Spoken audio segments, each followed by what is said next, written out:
જય હિન્દ બાળકો, સંત કૃપા પરિવાર તરફથી આપ સર્વેનું હાર્દિક સ્વાગત કરું છું.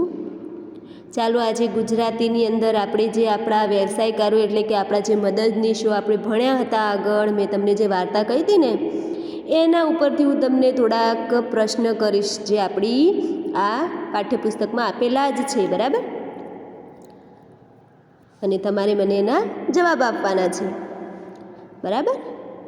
ચાલો અહીંયા તમને આ 1 નંબરમાં લખ્યું છે કે જવાબ આપો, જેમાં પહેલો પ્રશ્ન શું છે? ચંપલ સીવે અથવા તો ચંપલ બનાવે એને શું કહેવાય? તમને બધાને ખબર છે કે બૂટ ચપ્પલ સીવતા હોય અથવા તો બૂટ ચપ્પલ બનાવતા હોય એને શું કહેવાય? મોચી કહેવાય, બરાબર. મોચી બૂટ ચપ્પલ સરસ મજાના સીવે છે અને આપણે પહેરીએ છીએ. કેમ ખબર છે? આપણી પગની રક્ષા કરવા માટે, કે આપણને ક્યાંયથી કાંટો કાંકરા કે એવું કંઈ વાગી ના જાય. બીજું કે આપણા પગ સચવાય એટલા માટે ઠંડીમાં આપણે બૂટ મોજા પહેરી લઈએ છીએ, જેથી કરીને આપણને પગને ઠંડી લાગે નહીં. તો આપણા પગની રક્ષા કરવા માટે તડકામાં આપણે બહાર નીકળીએ અને રોડ બરાબરનો, રસ્તો બરાબરનો ગરમ હોય અને એના ઉપર આપણે પગ મૂકીએ તો આપણા પગ દાઝી જાય. તો બીજું કે ગંદકી હોય તો એમાં આપણા પગ પડે તો ગંદા થઈ જાય, બરાબર? તો બૂટ ચપ્પલ પહેરવાથી આપણી પગની રક્ષા થાય છે. અને એ બૂટ ચપ્પલ કોણ બનાવે છે? સરસ મોચી, બરાબર. ચાલો હવે બીજો પ્રશ્ન છે, ઘર કોણ ચણે છે? બરાબર, ઘર કોણ ચણે છે? આપણે જે ઘરમાં રહીએ છીએ ને, જો હવે આપણે ઘરમાં કેમ રહીએ છીએ કે ઠંડી, ગરમી અને વરસાદથી બચવા માટે આપણે ઘર બનાવ્યું છે. ઠંડી લાગે તો આપણે ઘરના દરવાજા બંધ કરીને અંદર બેસી જઈએ છીએ, ગરમી લાગે તો ઘરની અંદર બેસી જઈએ છીએ, પંખો ચાલુ કરીને સરસ મજાની હવા ખાઈએ છીએ. બહુ બધો વરસાદ પડતો હોય, વીજળી થતી હોય તો આપણે ઘરની અંદર બેસી જઈએ છીએ. તો ઘર આપણા શરીરનું રક્ષણ કરે છે, આપણી રક્ષા કરે છે. હવે એ ઘર કોણ બનાવે છે? ઘર કોણ ચણે છે? તો એ કોણ કરે છે? કડિયો, બરાબર. જે ઘર ચણતા હોય એને કડિયો કહેવાય.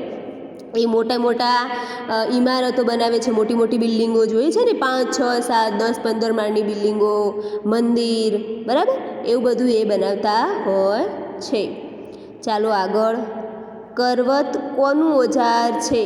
કરવત, બરાબર. તમે કરવત જોઈ છે? હા, સરસ. કરવત એ સુથારનું ઓજાર છે. સુથાર કરવત વડે લાકડું કાપે છે અને એમને સરસ મજાનો આકાર આપે છે.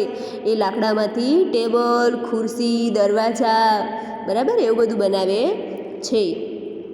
પછી છે વાળ કાપે એને શું કહેવાય? તમને બધાને ખબર છે કે વાળ કાપે એને શું કહેવાય? તમે બધા વાળ કપાવો છો ને, તો વાળ કાપે એને વાળંદ કહેવાય, બરાબર. સરસ મજાના સ્ટાઇલિશ વાળ આપણને કાપી આપે છે. વાહન ચલાવે એને શું કહેવાય? વાહન જે ચલાવતા હોય એને આપણે ડ્રાઈવર કહીએ છીએ, બરાબર. ચલો પછી આગળ, આકાશમાં વિમાન ઉડાડે એને શું કહેવાય? જે આકાશમાં વિમાન ઉડાડે છે એને તમે શું કહેશો? પાયલટ, સરસ, એને પાયલટ કહેવાય, બરાબર. આગળ, બીમાર પડીએ ત્યારે દવા લેવા કોની પાસે જઈએ છીએ? જ્યારે તમે બીમાર પડી જાઓ છો, તમને તાવ આવી જાય છે, શરદી થઈ જાય છે કે ઉધરસ થઈ જાય છે, એવું બધું કંઈક વધારે પડતું થઈ જાય તો તમે દવા લેવા માટે કોની પાસે જાઓ છો? ડૉક્ટર પાસે, સરસ. પછી ડૉક્ટર ઇન્જેક્શન આપી દે, નહીં તો પછી દવા આપે અથવા તો સિરપ આપે, એનાથી આપણે સાજા થઈએ છીએ. ચાલો આગળ, માટલા કોણ બનાવે છે? માટીમાંથી જે આપણે માટલું હોય છે ને, પાણી ભરીએ છીએ પીવા માટે, હા, તો એ કોણ બનાવે છે? તો એને કુંભાર કહેવાય. ચલો આગળ, તમારા પપ્પા શું કામ કરે છે? તમે તમારા પપ્પાને પૂછજો કે તમે શું કામ કરો છો, બરાબર. ચલો આગળ છે, ખેતરમાં અનાજ કોણ પકવે છે? ખેતર હોય એની અંદર ઘઉં, બાજરી, બરાબર, કે ચોખા, કઠોળ, એવું બધું કોણ પકવે છે? તો ખેડૂત પકવે છે, બરાબર. પછી ખેડૂત એ બજારમાં વેચે છે અને આપણે બજારમાંથી એને ખરીદીએ છીએ, બરાબર. તો ખેડૂત અનાજ પકવે છે. જો ખેડૂત અનાજ ન પકવે તો પછી આપણે બધા શું ખાઈએ? આગળ, ગાયો ચરાવનારને શું કહેવાય? ગાયો ચરાવતા એને શું કહેવાય? ગોવાળ કહેવાય. કપડાં સીવડાવવા કોની પાસે જશો? તમે કપડાં સીવડાવવા છે તમારે, તો તમે કોની પાસે જશો?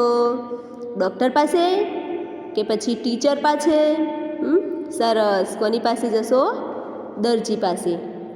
સરસ. ચાલો હવે બીજા નંબરનો પ્રશ્ન આપણે જોઈએ કે ઓળખો અને રંગ પૂરો. જુઓ, તમને આ ચિત્ર આપેલું છે, બરાબર? શાનું ચિત્ર છે? આ તમને આ દેખાય છે એ કોણ છે? ઝબલું, બરાબર? અને ઝબલાનું શું થાય? જ, બરાબર? તો આમાં જેટલા પણ આવા જ આપ્યા છે એમાં તમારે એક જ જેવો કલર પૂરવાનો થશે. તમને નીચે આપેલો જ હશે. સરસ. ચાલો હવે આને શું કહેવાય? આ છે હળ, બરાબર? હળ. ખેડૂત એનો ઉપયોગ કરે છે ખેતી કરવા માટે. એનું ખેતર જ્યારે એને ખેડવું હોય ત્યારે એ બળદને જોડી દે છે અને ખેતી કરે છે. આનાથી હળ વડે ખેતર ખેડે છે. હવે ટ્રેક્ટર આવી ગયા છે, તો હવે ખેડૂતો ટ્રેક્ટર વડે ખેતી કરતા હોય છે, પણ એની પાછળ હળ તો લગાવેલું હોય છે. આ લાકડાનું છે, ટ્રેક્ટરમાં લોખંડનું હોય છે. હવે જ્યાં પણ તમને દેખાય હળનો, ત્યાં ત્યાં તમારે કલર પૂરવાનો થશે, રાઉન્ડમાં, બહાર ન નીકળી જાય એવી રીતે. ચાલો હવે આગળ આ શાનું ચિત્ર છે? ઘર, બરાબર. સરસ. ઘર. તો જ્યાં જ્યાં તમને દેખાય, ઘરનો ત્યાં તમારે કલર પૂરવાનો, બરાબર? પછી આ છે નળ, તો નળનો આ છે અળ, બરાબર?